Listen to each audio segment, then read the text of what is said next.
My name is Nora.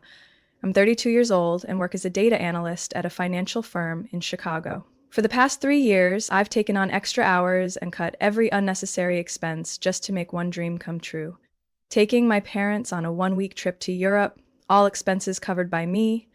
Not some cheap tour, but a premium journey. Business class flights, a boutique hotel in Paris, a private guided tour of the Vatican, and a Michelin-starred dinner in Venice. I wanted to give them the best experience their golden years could offer. That morning, exactly 6:00 a.m., I parked in front of my parents' porch in the suburbs of Glenview.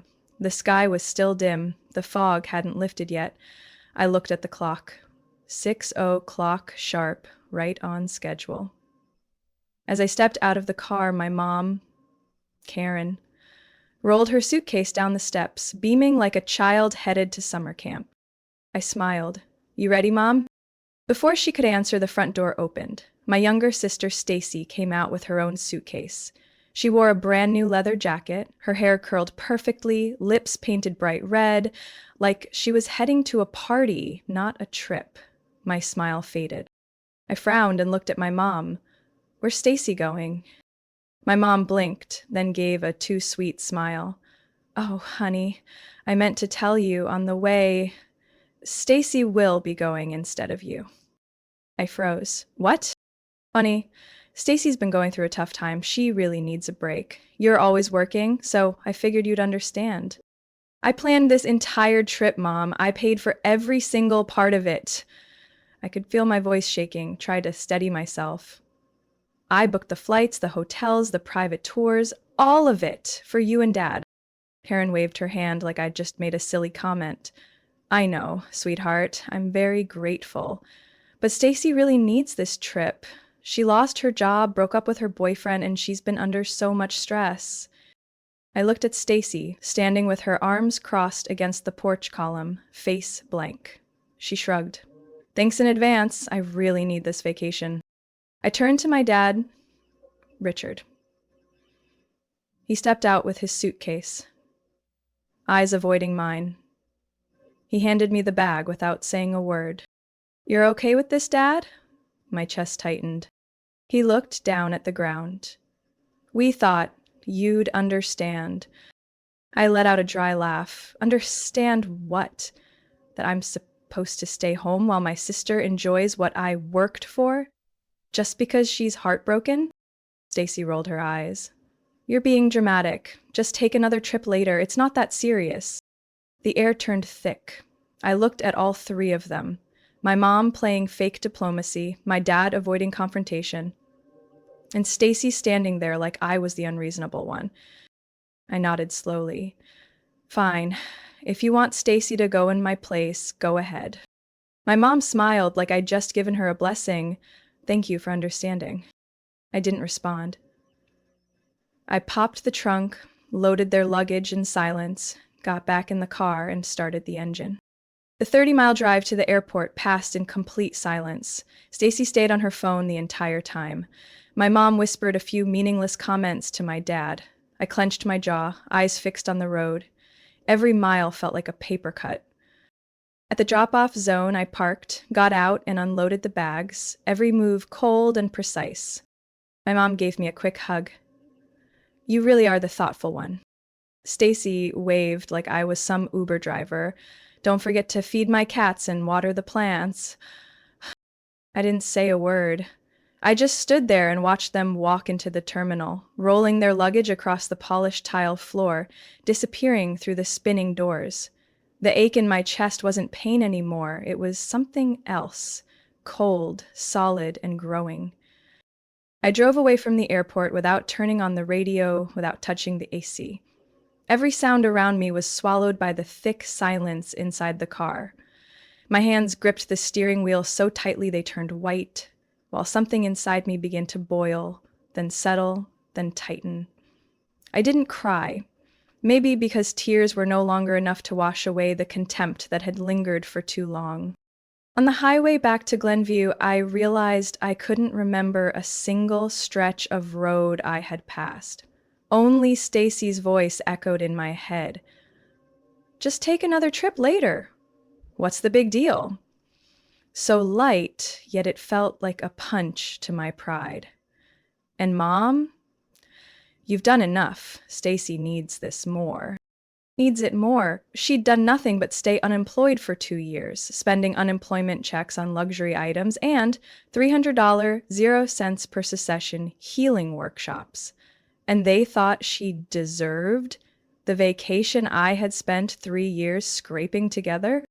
I got home just as the sun fully rose. I pulled into the garage, opened the trunk, and stared at my suitcase, the one I had carefully packed, full of anticipation, meant for this very trip.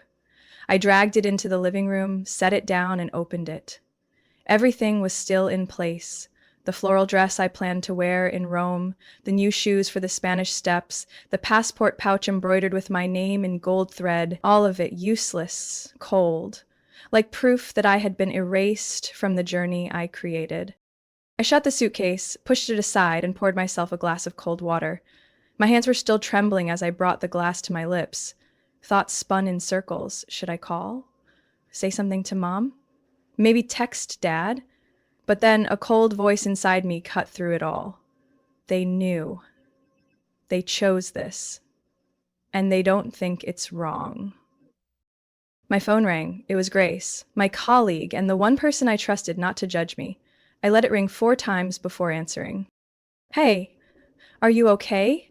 Her voice was soft, but filled with concern. I'm still breathing, so I guess I'm fine, I said, trying to sound light, though my voice felt wrung out. I just saw Stacy's story. She posted a photo from the airport lounge with the caption, "Finally getting the vacation I deserve. Unreal." I tightened my grip on the phone. We'll talk later, Grace. I hung up, opened Instagram, and there it was. Stacy's post at the top. Glass of wine in hand, legs crossed in a business class lounge chair, face glowing. The caption came with hashtags, self-care. Europe is calling. I didn't feel angry right away. What hit me first was a sense of detachment, like I was staring at a counterfeit version of my life, a version I wasn't invited to be part of. The comments underneath were endless. So pretty. Wish I were you. You deserve all the good things. I closed the app, not out of jealousy, but disgust. No one knew the truth, and me, I was the silent ghost in their glamorous play.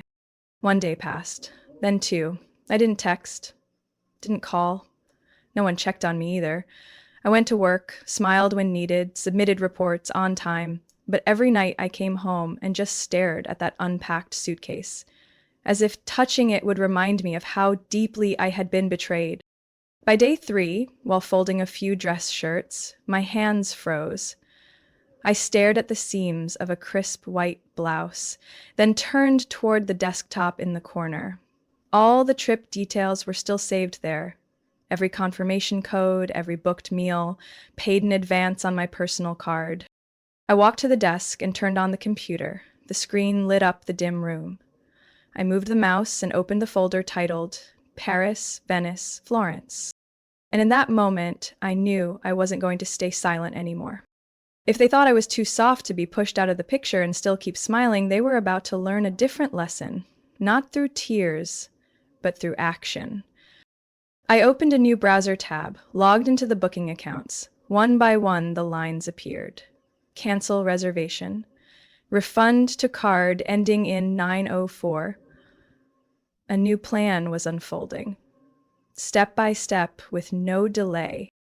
I sat in front of the screen, the bluish light reflecting off my cheek, as cold as what had just happened that morning. 3 cities, 7 hotel nights, 6 private tours, 4 carefully booked dinners. It all appeared like a strategic plan I once took pride in. Now, every click felt like dismantling a house I had built with my own hands. I started with the hotel in Paris, Le Lierre, a boutique property with only 8 rooms, famous for its lavender garden and complimentary evening aperitifs. It had taken me nearly 2 weeks to secure the reservation because it was always fully booked. Now it took less than 3 minutes to cancel. Your cancellation has been confirmed. A refund of $2,180.00 will be issued to your card ending in 904. I felt no guilt, not an ounce. The only thing present was emptiness and a hint of relief, like I had just broken an invisible chain that had held me back for years. Next came the hotel in Venice. Carosetta. I had imagined taking a photo of my mother there, under the golden light by the canal. I'd exchanged emails 3 times just to get the exact room with a water view. Cancellation confirmed. Refund $1,720.00. Then the tours. I opened the email titled Private Art History Tour Uffizi Gallery. I had booked a local guide who spoke perfect Midwestern English so my parents wouldn't feel lost. I used to think they'd love hearing stories about Botticelli or Caravaggio. Now it all felt like satire.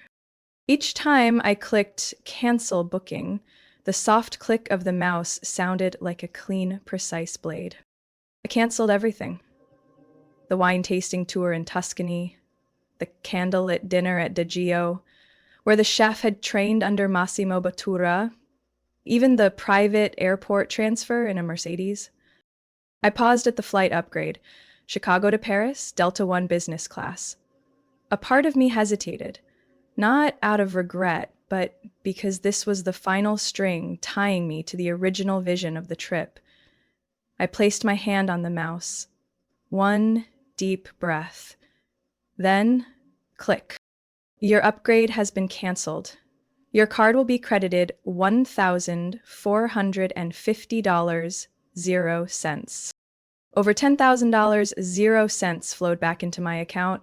I stared at the confirmation emails piling up in my inbox, lining up like carefully documented evidence of an elegant retreat. The initial feeling was still numbness, but right after that came something close to victory. I stood up, stretched. A part of me wanted to call them right then, my mom, Stacy, maybe even my dad, and lay it all out. But no. I'd let them find out on their own. Let them arrive at the hotel desk and realize there's no reservation, no tours, no transportation, and most importantly, no me to fix it this time. I walked into the kitchen, opened the fridge, and grabbed a can of sparkling water. The click of the tab sounded incredibly refreshing, like a period at the end of a long, exhausted sentence. I sat down at the dining table, unlocked my phone, and checked Instagram. No surprise, Stacy had posted another story. This time, a photo of my parents, standing at the boarding gate, smiling brightly. The caption read, "Family is everything. Time to unwind." I let out a dry laugh. Family is everything, sure, when the only one left out of the picture is the one who paid for all of it. I put the phone down and opened my bank statement. Each refund showed up, line by line, confirming I was no longer tied to any of it. I transferred the returned funds into a separate savings account and renamed it For Me.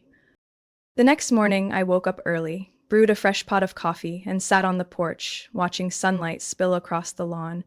Everything felt eerily calm. My phone began to buzz, again and again. I didn't pick up. I already knew the panic had started. Instead, I opened my laptop and typed into the search bar, "Solo trips to Greece for independent women." A long list popped up. Naxos, Santorini, hiking tours in Crete. A quiet smile spread across my face. If they wanted to change the lineup of the trip, they could figure it out themselves. As for me, I was planning a different journey. On Monday afternoon, I was quietly sitting at a corner cafe in Evanston, sipping a cold brew and reading a novel I'd abandoned months ago, when my phone started to vibrate. A call from Mom. I stared at the screen and let it ring until it stopped. Less than 10 seconds later, another call popped up. This time from Stacy. I still didn't answer. I already knew why they were calling. By now it would be evening in France, plenty of time for them to realize that their so-called entitled vacation had vanished. And just as I expected, a flood of messages followed. "Nora, the hotel says there's no reservation. Did you mix up the info? Call me right away." "Dad, Nora, can you check? They can't find the confirmation code." Stacy, what is going on? We're standing in the lobby like homeless people. Please, call back. I set the phone face down on the table, took a deep breath, and looked out the window. Across the street, an elderly woman was walking her dog, sunlight dancing off the sidewalk. Pure peace. No scolding voices, no disappointed stares disguised as family concern. 5 minutes later, the phone buzzed again. Non-stop, I picked it up, and right on cue, a FaceTime call from Mom. I decided to answer. Karen appeared on the screen, standing in the lobby of an old-style hotel, her face flushed with frustration. Behind her, Stacy stood at the reception desk, arms crossed, clearly losing patience. Nora, what is going on? The hotel says the reservation was canceled 2 days ago. I don't understand. I took a sip of my coffee, voice calm. Yeah, I canceled it. The screen froze for a second, like someone had hit pause. Then Stacy stormed up to the camera. What are you talking about? Are you kidding me? You canceled everything? Not kidding, I said, looking directly at the screen. I only canceled what I booked and paid for. This trip was planned for Mom, Dad, and me, not you. My dad appeared behind them, voice low and tense. You can't do this, Nora. We don't have a hotel, no tours, nothing. I shrugged. You chose Stacy over me. I chose not to fund a trip I wasn't invited to. My mom's voice wavered. You're punishing the whole family over one small decision? You've turned this whole trip into a disaster. I let out a soft laugh. A small decision? Cutting me out of a trip I spent 3 years planning is what you call small? Stacy snapped. You're unbelievably selfish. We didn't bring enough money to cover a new hotel. I exhaled slowly. Well, it's time you learned to figure things out for yourselves. You've been handed everything for too long, Stacy. Nora, my mom cut in, her voice weaker this time. I'm sorry if you felt hurt, but you have to understand Stacy's going through a tough time. I cut her off. I've heard that excuse for 10 years, and every single time, the one who sacrifices is me. Stacy snatched the phone. Forget it. We'll manage on our own, and don't bother messaging in the family group chat ever again. I gave a cold nod. Good luck. And remember, don't try to use my card next time you book a hotel. I ended the call. The cafe was quiet. I leaned back in my chair, letting out a breathless laugh. What surged inside me wasn't smugness, wasn't rage. It was relief. It was freedom. That night, while trimming my potted plants in the backyard, my phone rang again. This time, it was a voicemail from Dad. Nora, I think we should talk once you've calmed down. This didn't have to go this far. Family's supposed to support each other. Call me back. I didn't finish listening. I deleted the message. If they thought I'd once again be the one to fix, smooth over, and carry the emotional load like I had for 32 years, they didn't understand how much I'd changed.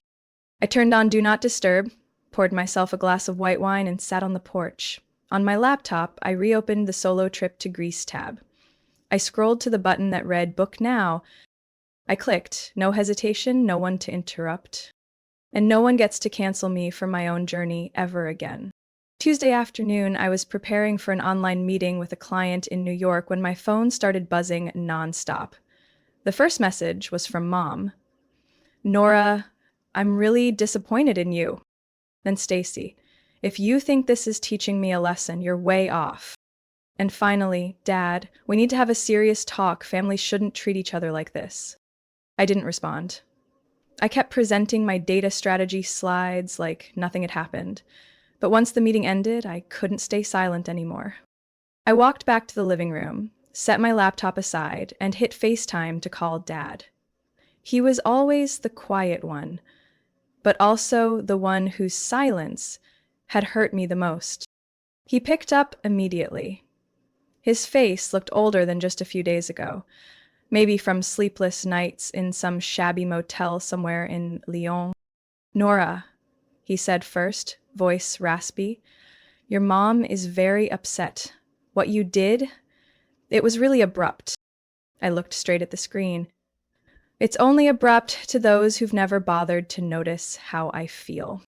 He frowned. I know you're disappointed, but you could have just said something. Why choose this way? I didn't blink.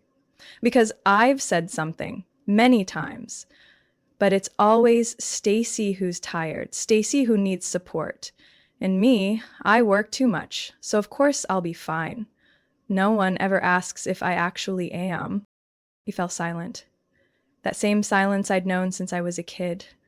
When Stacy scratched my face at 8 and Mom said I provoked her, Dad just sighed and stepped back. When I got my college scholarship, all I heard from them was, well, that's good.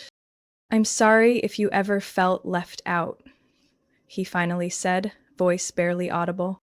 It's not if, Dad, I was, and I'm done pretending it's okay. I paused, then added, and I'm not obligated to pay for people who pushed me out of the trip I planned. He took a deep breath. So, what do you want now? I thought for a second. Nothing from either of you. I just want to be treated with respect as a person, not the responsible daughter born to carry everyone else. Family is supposed to support each other, he emphasized. I nodded. Yes, but support isn't sacrifice. It's not one person always giving while the others get endless passes and forgiveness. My mom appeared on screen, face flushed, eyes mixing hurt and indignation. What are you saying, Nora? I raised you with everything I had. And for what? I shot back, each word deliberate, so that when I could finally do something special for this family, you'd cast me aside and give it all to her? Stacy is going through a tough time. I cut her off. So did I, Mom. I've had breakups, layoffs, 60-hour work weeks to pay off student loans. Can you name one time you said, Nora, you need a break? She froze. I continued, you only see the weaker one to protect, but the strong one? You assume she can carry it all. No one ever asks where that strength comes from, or how close it is to breaking. Silence.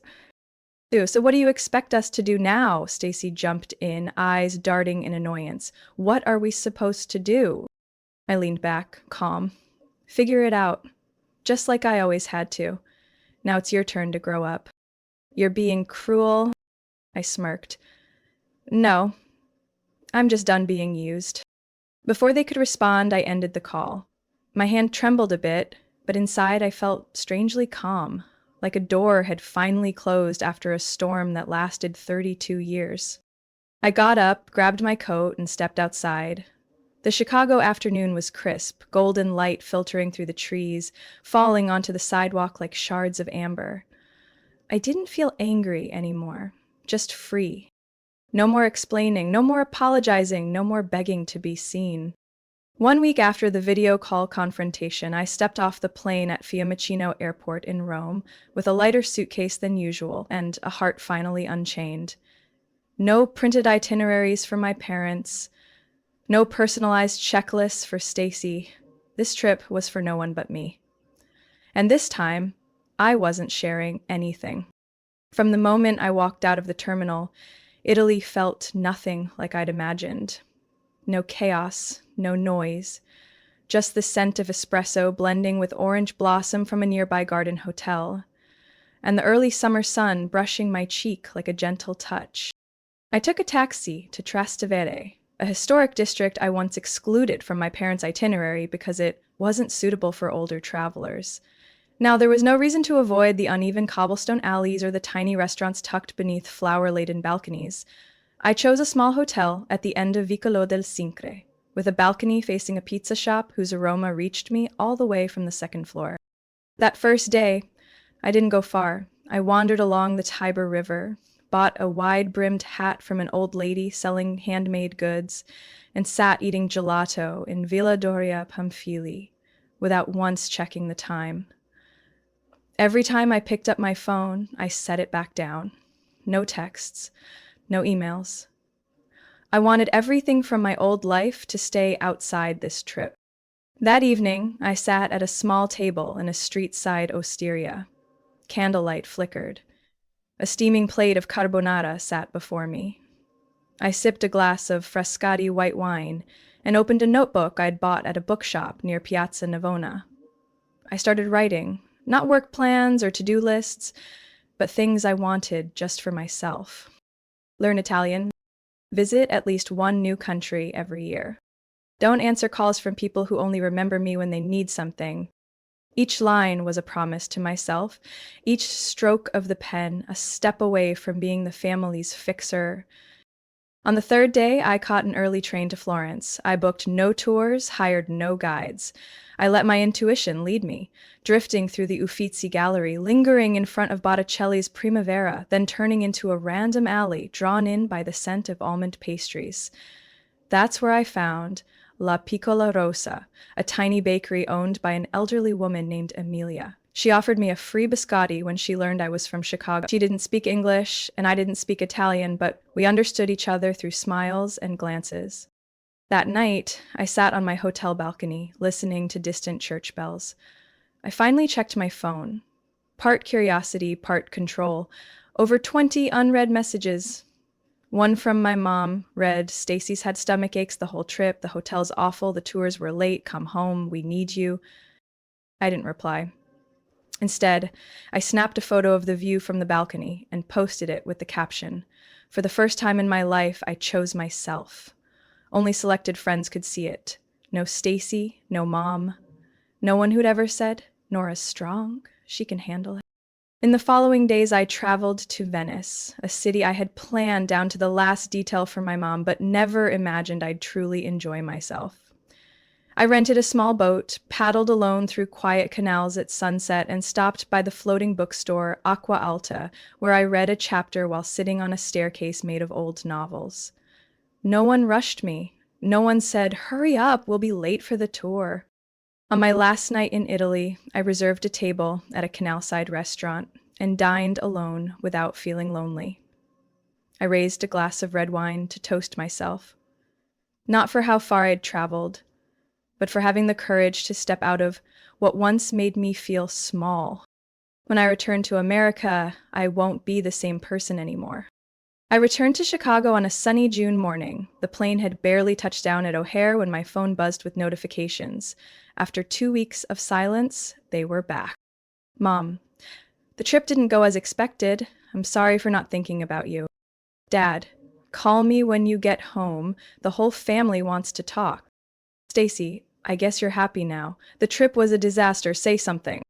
I read them all, but didn't reply. Instead, I dragged my suitcase straight back to my apartment, stepped into the familiar space that somehow now felt different. On the dining table, I placed my travel notebook from Italy, still carrying the scent of fresh paper, with a bookmark that read, "Choose yourself first." I spent the afternoon decluttering, packing away things that once made me feel responsible. The wine glasses Mom gave me every holiday, never asking if I even liked them. The family photo from Stacy's wedding, where I stood at the far edge like an invisible guest. I packed them all in a box and carried it down to the basement. It felt weightless.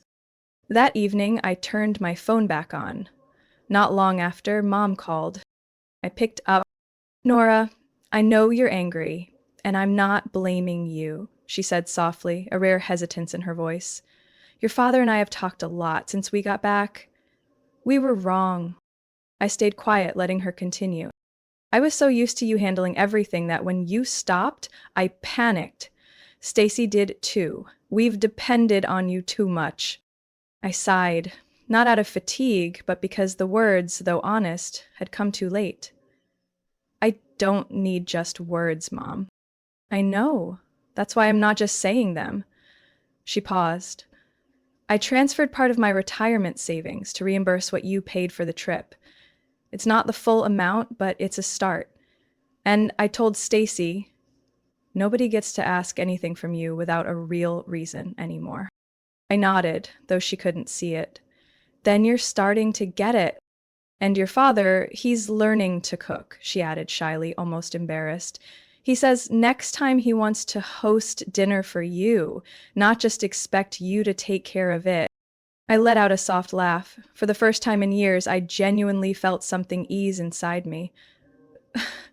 I'm not sure I'm ready for dinner just yet, Mom. That's okay. I just hope when you are, the door stays open. I ended the call with a strange feeling. Not forgiveness, not forgetting, but release. I no longer expected them to completely change, and I no longer felt the need to be the one pulling the train in the right direction. If they wanted to walk beside me, they could. If not, I wouldn't be looking back. The next day, Stacy sent a long text. No flowery words, no sweetness, just, I've thought a lot. Maybe you're right. I've been coddled. I want to learn how to do things on my own, starting with finding a real job and not using mom and dad's card anymore. If you don't want to talk, I understand. But I'm trying. I didn't reply right away, but I didn't delete it either. Instead, I opened my notebook and wrote, "Learn to trust the boundaries I've set." A few weeks later, on a cool afternoon, I received an email from a travel company in Florence I had given feedback to after my trip. They were looking for a US-based contributor to write content about solo travel experiences. I read it 3 times, then clicked, I'm interested. I don't know exactly what the future holds, but I know one thing. I'm never going back to being the fixer in a story that forgot me. If there's one truth I've learned through it all, it's this. You can love your family, but that doesn't mean you have to endure them endlessly. And sometimes the greatest peace comes from a firm no, said at the exact moment you finally choose yourself. I closed the notebook, poured myself a glass of wine, and opened my laptop to search for flights to Portugal, where this time no one gets to interfere. Nora's story proves that love doesn't have to mean blind sacrifice. In real life, many people get trapped in the role of the fixer, never truly appreciated. But when Nora chose to set boundaries and put herself first instead of constantly pleasing others, she didn't just reclaim her freedom. She forced her family to change. Sometimes real love begins with a firm no, and healing starts the moment you step out of the role others assigned you. What do you think about Nora's decision? Would you have done the same in her place? Share your thoughts below, and don't forget to follow the channel for more powerful stories about family and self-discovery.